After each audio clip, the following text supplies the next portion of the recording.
Brother Austin shared this during the all-night prayer. This is absolutely amazing. Tell the people what happened. Good morning, everybody. So basically what happened was I follow this guy, Richie the Barber.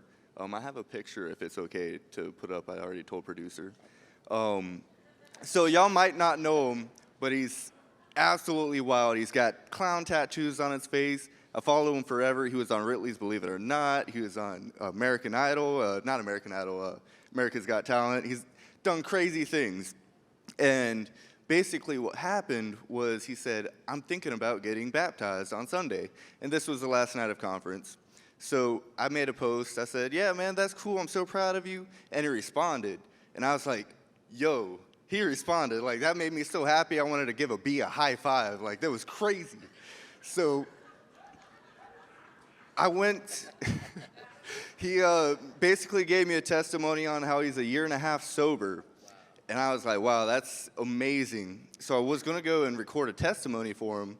And as I'm going out there, there's a guy just pacing back and forth. And I'm like, hey, man, what's going on? And he says, man, I'm trying to make it. I'm like, that doesn't make sense. So I went and I talked to him. I told him about Richie the Barber and told him about the testimony, how he's a year and a half sober and how he's getting baptized on Sunday. And the dude says, man, I was outside pacing and I was debating on going to a bar. But because I saw that, I'm going to go back in there and worship. So across the country, this man just got a man sober, which is amazing. That's something he wanted to do. So I sent that to him, and Richie was like, man, that's amazing. You should come see my baptism. I'm like, man, that's out in California. What am I going to do, hop on a plane? I'm going to hop on a plane. I'm on a plane right now going to California. I didn't realize I was doing it until I was there. So I had a 6-hour layover in Vegas. Then I barely made it 30 minutes before the service. And I saw it. They welcomed me with open arms. It was awesome. Instantly became family. I watched them get baptized. And they invited me up on stage to give a short sermon and give a testimony. I was like, wow, I'm evangelizing right here.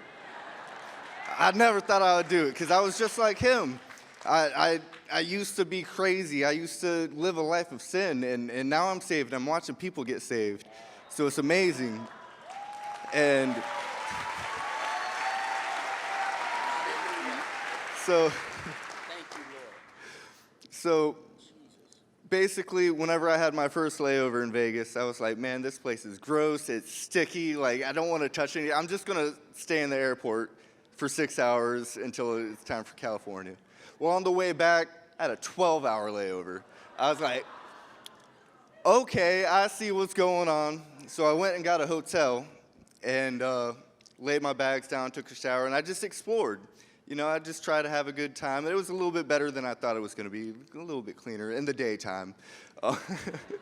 And so I'm just walking around, and I have my Richie the Barber shirt on, and everyone's like, oh, yeah, that's cool, nice shirt. I was like, yeah.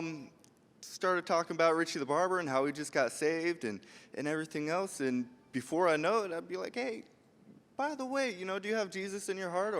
Or do you know for sure if you're going to heaven? And they just put that $20 bill in that slot, or they just got that beer and like, no, actually. And I was like, you hesitated. Come on, say this prayer with me. And by the end of the prayer, you know, they'd take that 20 back out, or they'd pour that beer out. I saw amazing things, including the Uber driver who drove me back to the airport. And he was from Ethiopia, and I was trying to get him to say the prayer, and he's like, man, I don't know if I can say I was like, man, that's okay. All you got to do is have it in your heart. And so I had him say the prayer, and by the end of the prayer, he said, man, you just made my day. And he stops. He stops in the middle of the highway. Cars zooming back and forth, and he says, man, I want to give you a hug. I was like, bro, can you pull over first? So anyway, within that 12 hours, by the time I got home, 47 decisions for Jesus. Come on, give God some praise. Hallelujah. Hey, Austin, really quick. How long have you been saved? It's probably been about a year and a half. I originally came to build the pavilion. I was supposed to be here for 5 days, and on the third day, they canceled my flight, and I was like, man, this is my life now. So you're not thinking about 5, 20, 30 years. This is someone who literally just got saved and is on fire. Fire Yes, for sir. the Lord. Yes, Come on, sir. give the Lord a shout of praise. Come on, great job. Hallelujah.